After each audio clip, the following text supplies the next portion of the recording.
60 anos, ou 70, ou 60, ou 20, ou 30, como nós temos, e não é em 20 ou 30 anos de vida, ou em 70, ou em 80 anos de vida, que nós aprendemos o que a Igreja viveu, o que a Igreja saboreou, o que a Igreja degustou, o que a Igreja tem como riqueza. Então é preciso que tenhamos os ouvidos abertos, os do intelecto e os do coração, para compreendermos o alcance do Evangelho. Senão, o que é que acontece? Aquilo que eu digo muitas vezes: ouvimos o Evangelho a ser proclamado pelo presbítero ou pelo diácono com apenas uma formalidade. É aquela coisa que durante a liturgia existe, que o diácono tem que dizer. Como alguém: eu para entrar em casa tenho que abrir a porta. Ninguém presta atenção à porta. Tem que abrir, senão não entra em casa, entendem? Temos que ouvir o Evangelho porque faz parte. Não temos que abrir a porta porque queremos entrar em casa.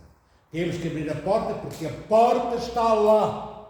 É a primeira referência que me indica que eu tenho casa. Então a porta é importante nela própria, nela mesma. Não é um ponto de passagem anónimo que eu abro e no qual vou encontrar o que me importa que está lá dentro. Também na Sagrada Liturgia não posso escutar o Evangelho como apenas mais uma coisa que está ali no meio de tantas outras que compõem a Sagrada Liturgia, porque o que eu quero mesmo é ir para o reino dos céus. Bem, e tem que passar pela leitura e pela audição do Evangelho.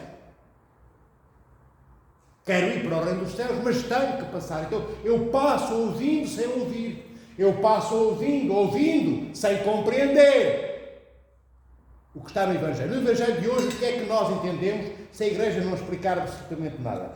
Que há um Senhor, este Senhor é a imagem de Cristo, ou a imagem de Deus Pai, Filho e Espírito Santo, Deus triúnico.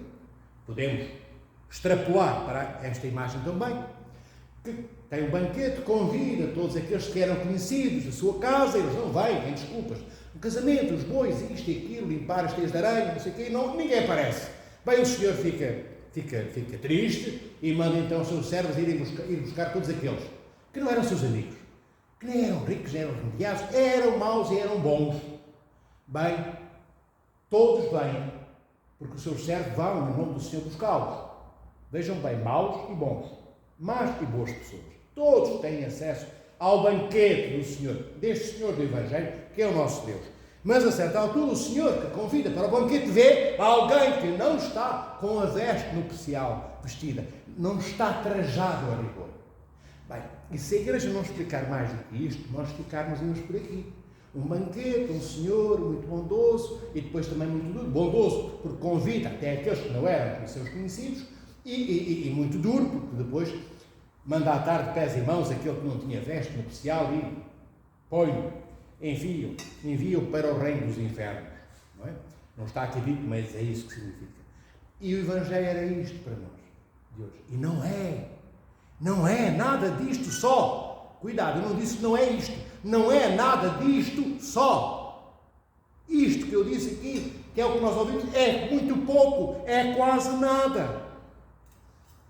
Cada perícope, cada parte do Evangelho é um livro de milhares de folhas. Vejam bem, prestai atenção no que eu digo, cada perícope, isto é, cada pequenino trecho, pequenina parte do Evangelho que todos os domingos nós ouvimos ser proclamado pelo diácono, ou quando há diácono, pelo presbítero, ou pelo Monsenhor, assim presta, cada pedacinho daqueles 1 minuto e meio, 2 minutos, 3 minutos de Evangelho que nós ouvimos aqui, na interpretação da Igreja, que foi inspirada pelo Espírito Santo, cada um desses pedacinhos dominicais dá para nós podermos falar anos e anos, séculos, 24 horas por dia. Se pudéssemos falar, e se alguém pudesse para ouvir, poderíamos falar durante todo esse tempo. Poderíamos ter 100 mil livros, ou 1 milhão de livros sobre cada perícope, sobre cada trecho do Evangelho, ver a riqueza interpretativa. Hoje vou apenas interpretar de uma outra forma que a Igreja interpreta uma desses 1 milhão de interpretações possíveis, inspiradas pelo Espírito Santo. Eu hoje não vou falar apenas do banquete. Vou falar daquilo que se infere, ou que podemos inferir. O que é isto de inferir? Que podemos retirar, que podemos ver como, e ter como ilações, podemos ver como ensinamento escondido, que não entendemos. Eu vou falar da ordem da criação cósmica e angélica. O que é que a criação cósmica e angélica tem a ver com o banquete? Diremos nós, nada. Se não soubermos, não conhecermos, não vivermos a igreja por dentro, nada. Nós não sabemos. E tem tudo a ver com a igreja. Ver. Vou começar por aqui para passar para a ordem. Ordem. Ordem é o contrário de quê? De desordem. Ordem é sinónimo de harmonia. De coisas que estão em sintonia umas com as outras. De coisas que não colidem, que não tropeçam, que não dão cabeçadas umas nas outras. O Senhor do banquete olha e vê que há uma pessoa que não tem a veste nupcial. O que é a veste nupcial? Para nós, a igreja, é o batismo. Não é? Mas não é disso que eu vou falar. Ele não tem a veste nupcial, ou seja, ele não está trajado a rigor. Ele não está preparado para estar naquele banquete. Ele não era conhecido. Aquele e os outros, lembrai-vos, que os que estão no banquete não são os amigos já. Já são aqueles que estavam na rua, que os servos vão buscar. Maus e bons, como é dito no Evangelho de hoje. Então aquele era um dos maus, ou dos bons, que não era amigo do Senhor da festa, mas foi convidado a estar. Só que ele não está preparado.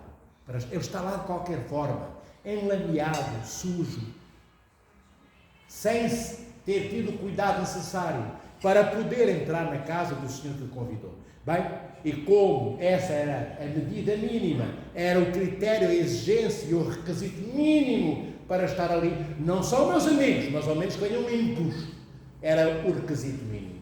Ele não estava limpo. E o Senhor manda que os seus servos o atem, pés e mãos, e o joguem fora do banquete, fora da casa. Então isto quer dizer o quê? Que o mínimo que o Senhor da festa exigia era que houvesse ordem. Ordem. Sintonia, harmonia. Todos tinham que ter a veste nupcial. Era o mínimo que Deus exigia. Deus, dizemos nós, que é o que se infere que o Senhor da festa era o Senhor nosso Deus. Então o que Deus exige de nós, já que os amigos de Deus, que eram o povo judeu, que é o que significa também o Evangelho de hoje, não o aceitaram, crucificaram o Messias. Então Deus manda o seu Filho, manda no sentido de convidar Nosso Senhor Jesus Cristo a anunciar o Evangelho a todos os povos que não eram judeus, aos gentios, aos pagãos que ajudavam outros deuses. Mas há uma coisa que é fundamental. Quando Cristo anuncia o Evangelho na plenitude, porque mais nada pode ser acrescentado ou dito às palavras que Cristo disse, há uma exigência que o Senhor faz. É verdade, o Evangelho já não é para os judeus apenas, é para todos os que nunca tinham ouvido falar do Deus triúnico, do Deus que é um só Deus entre as pessoas. Eles eram politeístas. Então todos podem ouvir falar deste Deus, que é o nosso Deus, o Deus de Abraão, Isaque e Jacó, e vir à igreja e participar no banquete e podermos comungar o corpo e o sangue de Cristo, que é a comida mais preciosa do banquete. Mas há uma condição: todos nós temos que estar dentro da ordem, daquilo que é ordenado para que não exista caos. Fora da ordem há catástrofe, há desgraça, há dilúvios, há furacões, há terremotos, há perturbação, há desordem. E para que haja ordem daquele que é convidado, para que aquele que é convidado esteja em sintonia com quem o convidou, ele tem que ter uma veste igual, parecida ou idêntica ao Senhor que lhe endereçou o convite.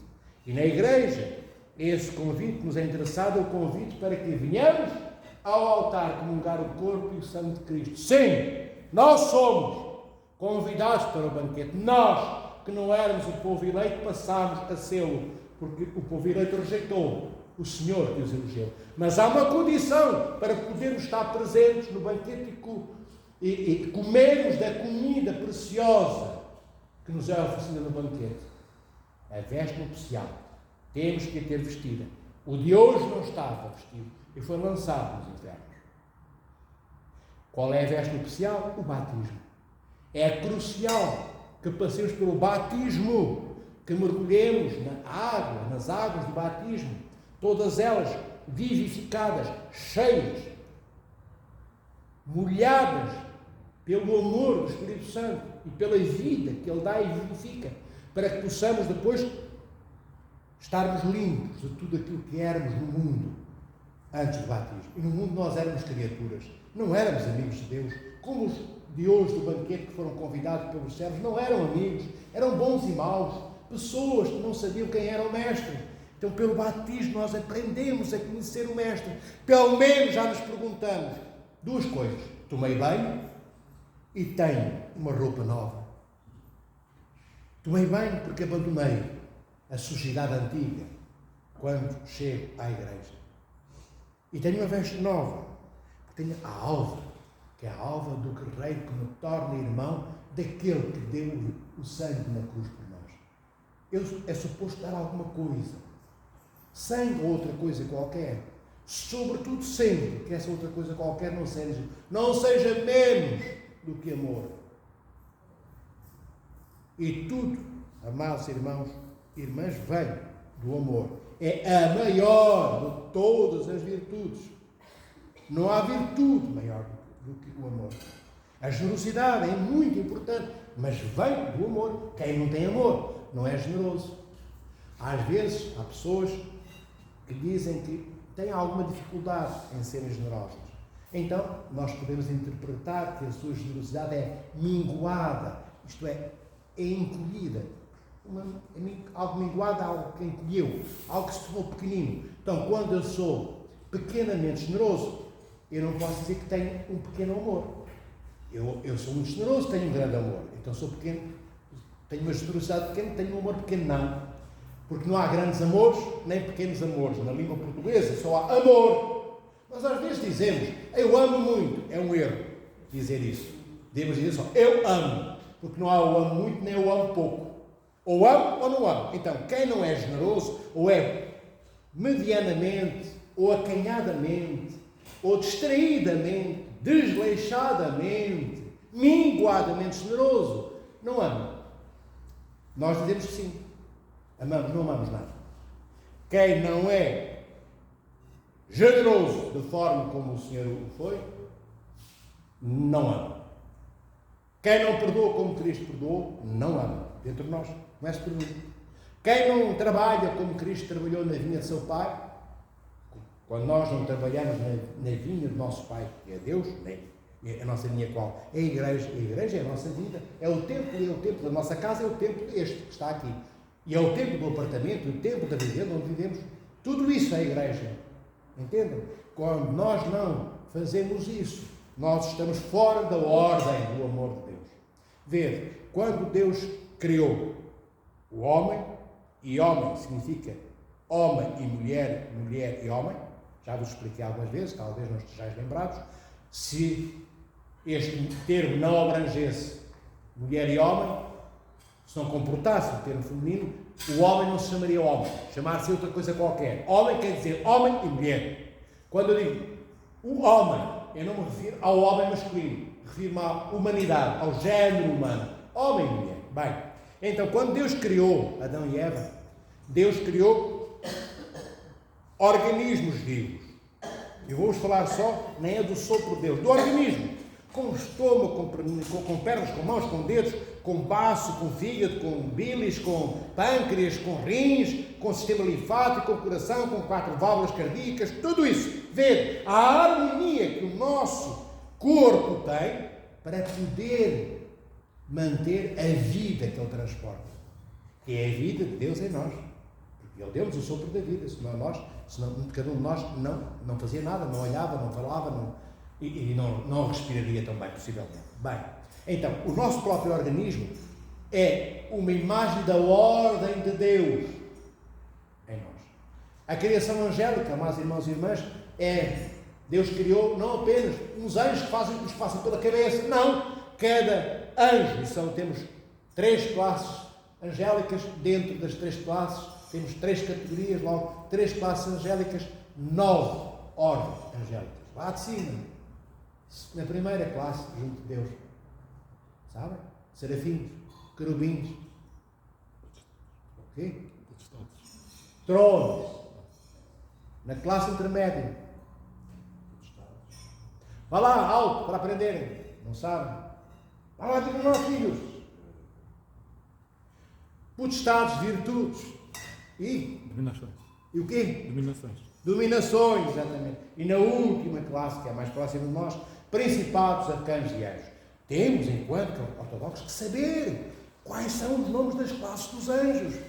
Cada uma destas classes, cada um destes nomes, amados irmãos e irmãs, tem uma missão dentro da ordem que Deus estabeleceu para a criação angélica. Bem, e do ponto de vista depois da criação da cósmica, onde são os planetas e o céu e os buracos negros, e nós, o planeta Terra, e dentro do planeta Terra os oceanos, as montanhas, os prados, os mostangos, as carraças, os cães, os bichos e as estrelas e as borboletas, tudo isto obedece a uma ordem.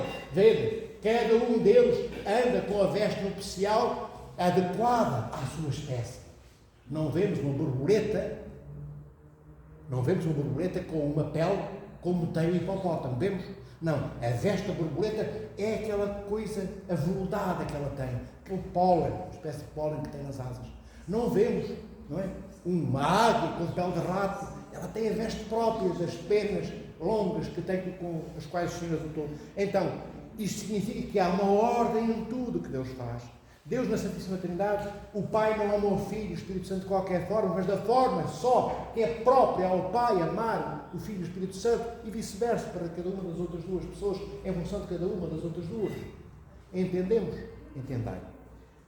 É importante, para terminar, que estejamos vestidos com a veste nupcial. O que é a veste nupcial? Que eu dei como imagem a túnica do batismo. A veste nupcial é nós sermos o próprio Cristo e andarmos vestidos de Cristo. Essa que é a veste nupcial que nos permitirá tocarmos o corpo e o sangue de Cristo. A nossa veste já não pode ser só aquela pela qual começamos e que usamos para mergulhar na água do batismo e recebermos o Espírito Santo, que nos torna irmãos de Cristo e irmãs. Não, depois dessa veste nós temos que ir buscar uma veste que não é só um pano sobre o nosso corpo, já é o nosso corpo, nas suas células, no seu sangue, nos seus tendões, nos seus neurónios, que é Ele, carne de Cristo. A nossa carne é como uma esponja que absorve a própria natureza humana do Senhor, toda ela cheia e presente e tendo a seu lado a natureza divina. Nós temos que passar a ser cristológicos. Isso significa sermos outros Cristos. Terminando. Já não sou eu que vivo, é Cristo que vive em mim, diz o apóstolo São Paulo. Nós sabemos disso, nós ouvimos. É isto que significa. Já não sou eu que vivo, é Cristo que vive em mim. Já sou semelhante a Cristo.